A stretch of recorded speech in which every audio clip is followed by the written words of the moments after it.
Welcome to Reverse Mortgage Radio, hosted by Legend's very own reverse mortgage professor, Bruce Simmons. You have so many options with a reverse mortgage, everyone has a different opinion, and the government keeps changing the rules. You need to hear from the first certified reverse mortgage professional in Colorado to specialize exclusively in reverse mortgages, one of few in the state with the letter CRMP after his name. Bruce has the specific training and education you need to understand what you're buying. Now, here's your host, Bruce Simmons. Hello, and welcome to another episode of Reverse Mortgage Radio. I'm your host, Bruce Simmons, your reverse mortgage professor. And each week, I like to bring you facts and stories and the education you need to make smart choices about your home and your retirement. Now, I've been helping people with reverse mortgages for 22 plus years. And one thing I see over and over and over and over and over again is fear. And the fear that people have about reverse mortgage is often, it's always driven by myths. Things people have heard from a neighbor, or they think they read a scary headline, or maybe even advice from someone who really loves them and cares for them, like their adult children or maybe a brother or sister. But it's often not the case, okay? And we're going to talk about that today. We're going to talk about the top 5 reverse mortgage myths that stop people from even exploring the reverse mortgage option. And by the end of the show, you'll see why these myths, they really are myths, and I use air quotes for that, why they stick around, and why the reality is always better than what people expect. So we're going to talk about that today. But before we do that, I want to start with a quick quote. A quote from John Wooden. He was a famous UCLA basketball coach. And he said one time, "It's what you learn after you know it all that really counts." So if you think you know it all about reverse mortgages, stick around, please. I mean, sometimes I get accused of being a know-it-all with reverse mortgages, and I feel like sometimes that's the case. I was just listening to somebody, I think it was Wayne Dyer, a talk he gave way back when. He's been passed away now for quite a while, but he gave a talk, and he was talking about approaching things as a beginner. And that's a way I try to stay focused on that, and I try not to be kind of a know-it-all with reverse mortgages. I like to hear what other people say. The problem is that most of the time, people say, well, I've heard bad things about reverse mortgages. And I can't think of a single time when I said, well, oh yeah, what have you heard? The answer was not, well, I don't know. I just heard they're not good. That's what people say. They can never tell me why. Never. I cannot think of a single time that's happened where somebody came back and said, oh, it's because blah, blah, blah, and this was perfect, and it was true. That's the thing. It's never not true.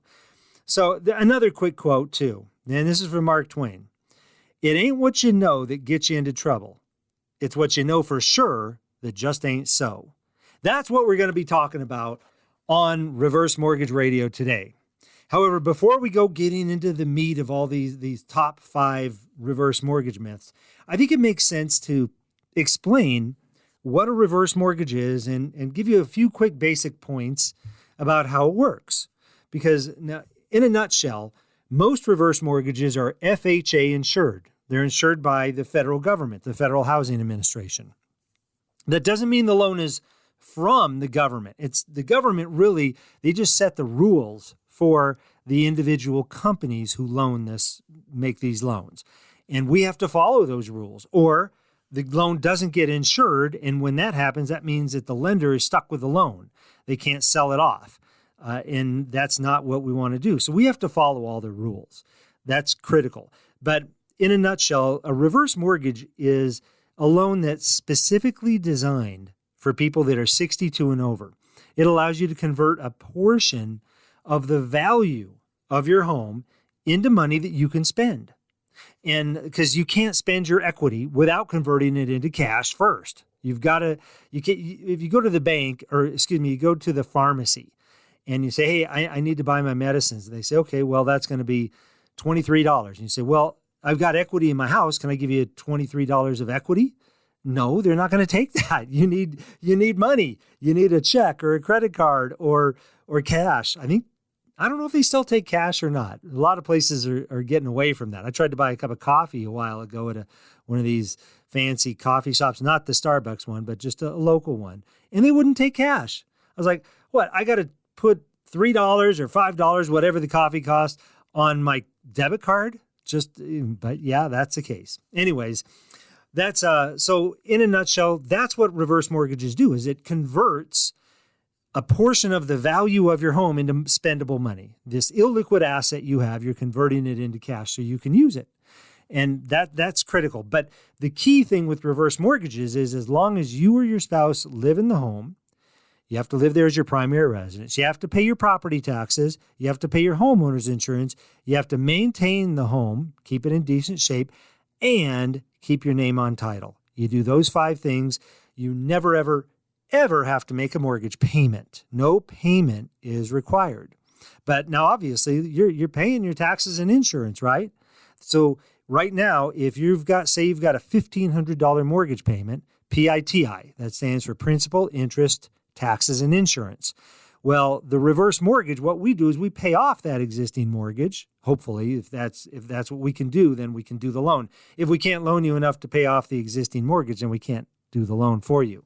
But basically, what we eliminate is the P&I, the principal and interest portion of that payment. So if you've got a $1,500 PITI payment, and the taxes and insurance are, say, $500. Well, that means that the principal and interest is $1,000. And that's what you're saving. So if we take the reverse mortgage, funds from the reverse mortgage, we pay off your current mortgage that you're making a $1,500 payment on, and you're going to save $1,000 a month because that $500 for the taxes and insurance is still your responsibility. Okay? That's critical. Now, you're still charged interest on this loan because it is a loan. It's not free money. We're not just giving it to you. A lot of times people say, well, wait a minute. Why am I being charged interest on my own money? Because it's my house. Well, let me ask you, are you being charged interest on the loan you have now? Yes, you are. And even if you own your home free and clear, if you're taking a loan out on the house, you're not borrowing your own equity. You're using that equity for security for a loan from somebody else. So if your neighbor says, hey, will you put a loan against my house and then I'll just pay you back after when I pass away, 10 years from now or 5 years or 20 years, whenever that is, I'll pay you back. You're going to want interest on that money that you give them, right? You're going to want to earn something back because you're giving them money that you could be spending somewhere else and it's losing value because of inflation. So you're not just going to give your own money to somebody and say, if you give $100 to a friend and they pay you back a year later $100, well, you've lost. You've lost money on that deal because over the course of that year, even with low inflation at 2%, now that $100 your friend just paid back is only worth $98 a year from now. So it doesn't make sense for you to give your own money out to not get interest back. That's why there's interest on these loans. So that interest gets added to the loan balance because you're not having to pay it out of your pocket every month. So every month you get a statement in the mail and you're going to see your loan balance getting bigger and bigger and bigger because that interest is getting added to the loan.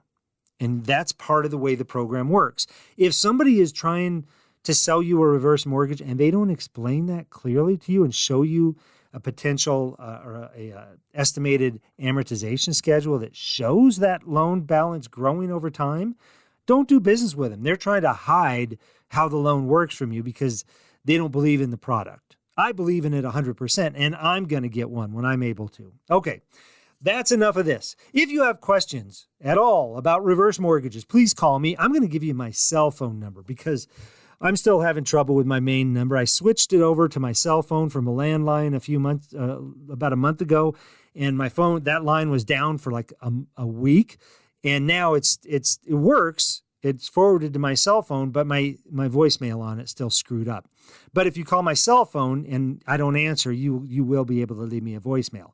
My cell phone number is 303-513-2748. 303-513-2748. That's my cell phone number. I've had it since the early 2000s, and I'm not going anywhere. But you can also visit me online at reversemortgageradio.net. reversemortgageradio.net is my website. Okay, let's jump into this. The number one myth, the bank will own my home. I have been battling this myth. It is so crazy that people still think that, but it's just the way it is. It's hands down the most common misconception or myth, whatever you want to call it, that I hear. People think that if they get a reverse mortgage, the bank takes the title to their house and they lose control. And that is just plain flat out not true. It's a loan against the house, just like any other loan you've ever had. The only difference is you don't have to make mortgage payments. That's the difference in this loan. It is a loan. It's an FHA insured loan. It's called the Home Equity Conversion Mortgage, HECM. You keep your name on title. Remember those 5 things I said you have to do?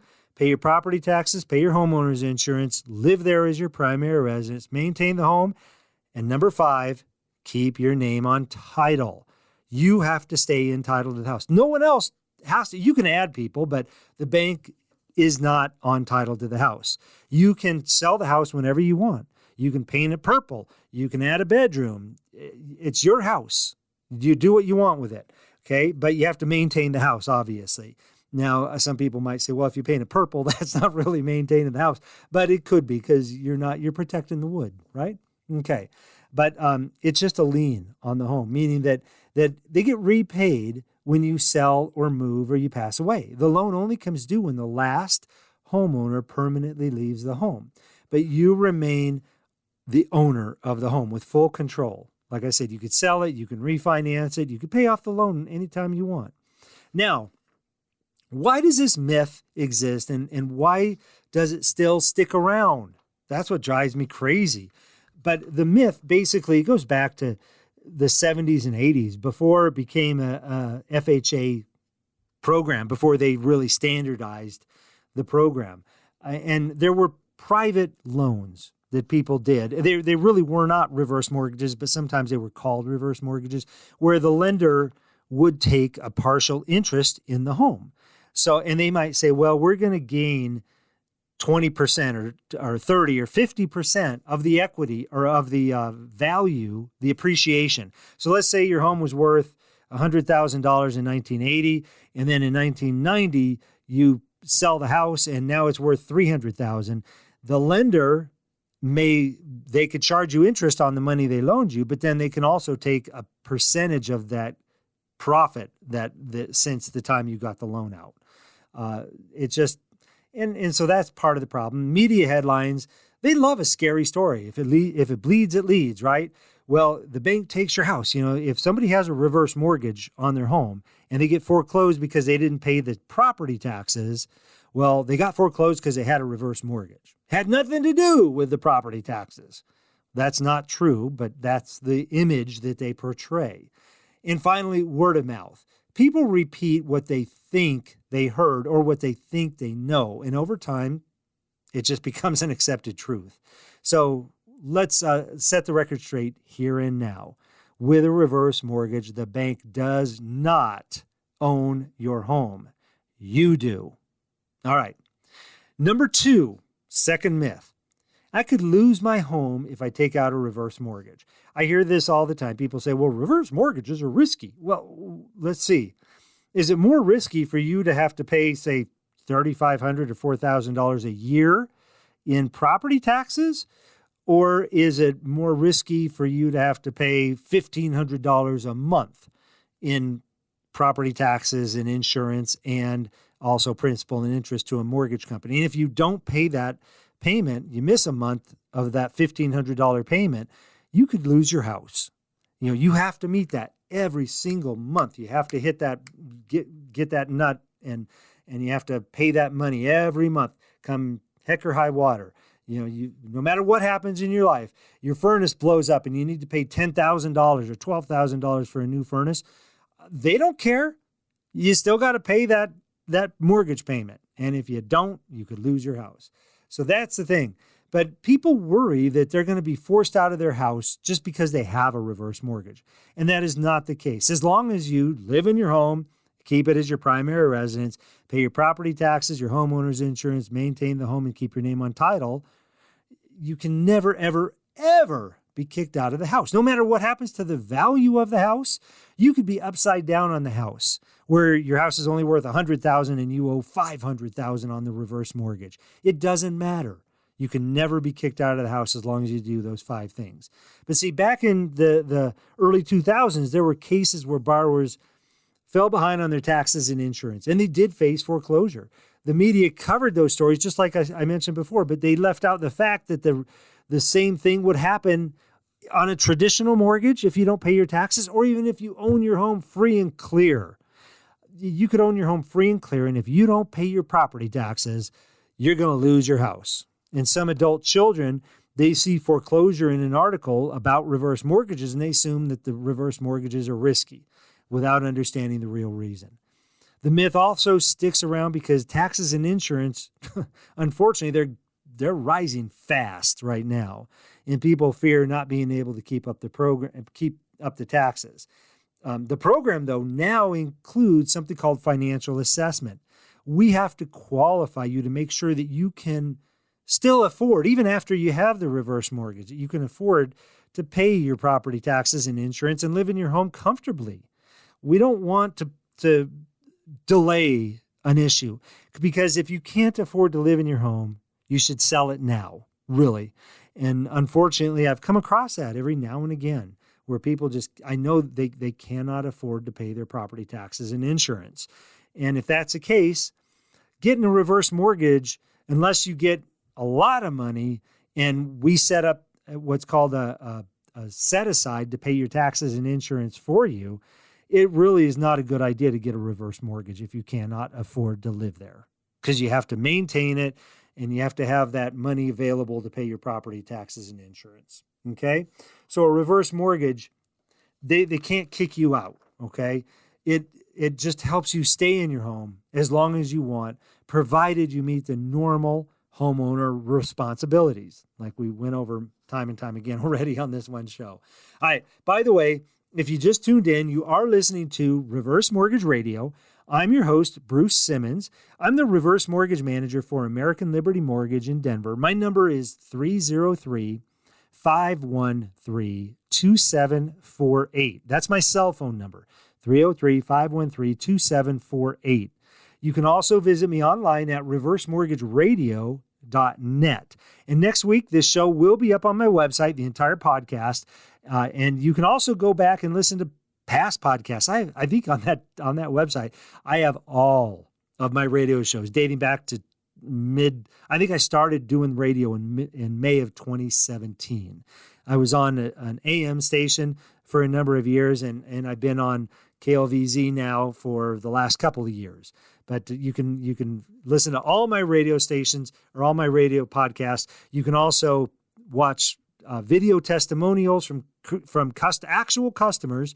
You can learn a lot about reverse mortgages on that site, and you can even get a free quote. You can download my free consumer guide that I have on there as well, too. So far, we've talked about 2 of the 3 myths, or 2 of the 5 myths. Number 1 is the bank will own your home. Ain't going to happen. And number 2 is you could lose your home if you take out a reverse mortgage. As long as you pay your taxes and insurance and live there, you're in good shape. Number 3, your heirs get stuck with the debt. So many people say, well, I don't want to leave my heirs with his debt. And you know what? And right now they've got a mortgage on their home that they have to make a payment. And if you pass away and you've got a mortgage on your home, a traditional mortgage, and let's say it's a $1,500 mortgage payment, you pass away, your heirs inherit the home. Guess what they have to do on the first of the next month? Pay that $1,500. If they don't pay it, then the loan goes into default and they could lose the house. And depending on the situation, if it was like 2008 or 9, then if you owed more on the house than it was actually worth, they could also be responsible for something called a deficiency balance. And that cannot happen with a reverse mortgage. So a lot of people worry about their kids inheriting their debt.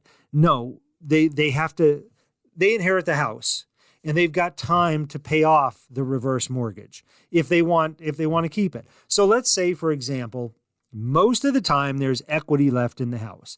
Let's say you take out the loan today, you get $200,000 on a $500,000 home. 15 years from now, you pass away. That $200,000 is now $500,000, say. Let's say you owe now $500,000. Oh, wait a minute. My house is only worth $500,000. No. Remember, that was 15 years ago. 15 years down the road, now it's worth like $1 million, let's say. So your heirs owe the house is worth $1 million. They inherit $1 million home. They owe $500,000 on it. They can sell the house for $1 million, pay off the $500,000 that's owed, and they inherit the difference. That's what most of the time will happen. Something similar. Maybe the house is only worth $700,000. Maybe it's worth $1.3 million, whatever. There's equity in the house. But there is a possibility there might not be any equity in the house. If that happens, let's say that you owe $500,000, but 2008 strikes again, and just at the time that you pass away, and now your house is only worth $400,000, but you owe $500,000 on it. Now, one unique thing about reverse mortgages is if you still live in the home and pay your taxes and insurance, it doesn't matter.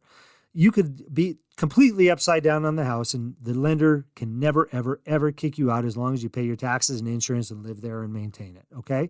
So as long as you do those things, it doesn't matter what the value of the house is if you're living there. But then you pass away, your heirs inherit the home. They have a choice. If they wanted to, they could just sign the house over to the lender and walk away.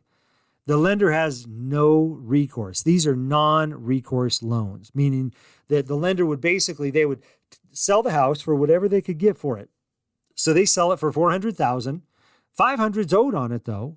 Then they file a claim with the mortgage insurance company, and the mortgage insurance pays the lender the $100,000 that they would have lost. And now, since they're not losing any money, they can't come after you, your estate, or your heirs. So maybe you left $500,000 in other assets to your estate. The bank cannot touch any of that stuff, even though they were technically $100,000 short on that. But the mortgage insurance covered it. And I've done whole shows on mortgage insurance. There is mortgage insurance that's required on this loan, and you are charged for it as a borrower, okay? But it protects your other assets in that case. So that's the key thing with this. This myth is around because debt inheritance is a scary idea.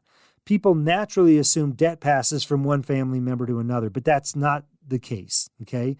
It creates confusion, but it does not happen with reverse mortgages. Another reason is poor communication. If kids don't understand how the program works, they fill in the blank with a worst case scenario. And sadly, some financial people they have talk shows and their initials are Dave Ramsey or other people like that, and they repeat a lot of these myths, and that's just not the case. So your heirs are never stuck with a debt. They inherit. They have options. They can keep the home, sell it, or refinance it, or walk away, whatever, but they're not stuck with a liability. All right, myth number 4, you could end up owing more than the home is worth. Well, we kind of just covered that in myth number 3 as well, but most of the time, there's going to be a lot of equity left in the home. You could end up upside down on the house, but you're not responsible for it. So if that happens, you can continue to stay in the home. And depending on how you take the money out, let's say you owe $400,000 on the house, and now the house is only worth $300,000. But you've got $50,000 still available in your reverse mortgage line of credit, or you're receiving a $500 a month payment. That money is still going to come to you no matter what the equity position is in the house. It's just an unbelievable situation that is just perfect for people. It protects the equity in your home. Okay, so keep that in mind. Now, the reason that sticks around is because what's called negative amortization. That's where your loan balance gets bigger over time. And a lot of people, it scares them, and they remember what happened in 2008 with people who weren't paying enough to pay their to pay the principal and interest on the loan. And the loan balance was going up. All right. Let's talk about number 5 now. But before we do that, let's give a quick recap. The number one myth is that the bank is going to own your home. That is not going to happen. Number 2, you could lose your home if you take out a reverse mortgage, not if you pay your taxes and insurance and live there as your primary residence. Number 3, your heirs get stuck with the debt. That's not going to happen. And number 4, you could end up owing more than the home is worth. Yeah, you could end up owing more than the house is worth. You could be upside down on it, but it doesn't matter because you can never be responsible to pay it back. You're not responsible to pay it back, and neither are your heirs.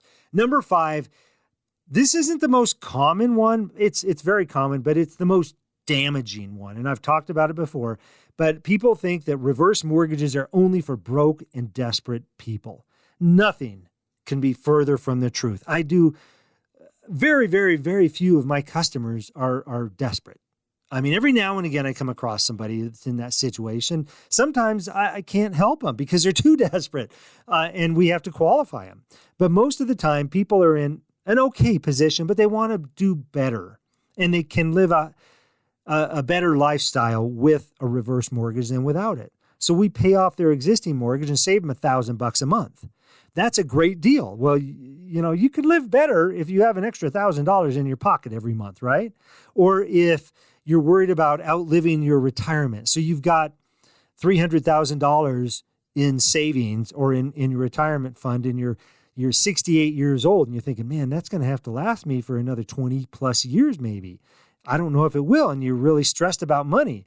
But if we could add to that, supplement your income or give you a line of credit to help cover big expenses, then you don't have to worry and you could live a better lifestyle. So it's not just for desperate people. In fact, most of the people that get these reverse mortgages are in okay or really good positions even. I've done them for people with millions of dollars in the bank, and they just use it for financial planning, sequence of returns protection, or to create a line of credit for future care needs, for in-home care, or to buy a home, to use it for a reverse purchase so they could buy the home that they really want to retire in.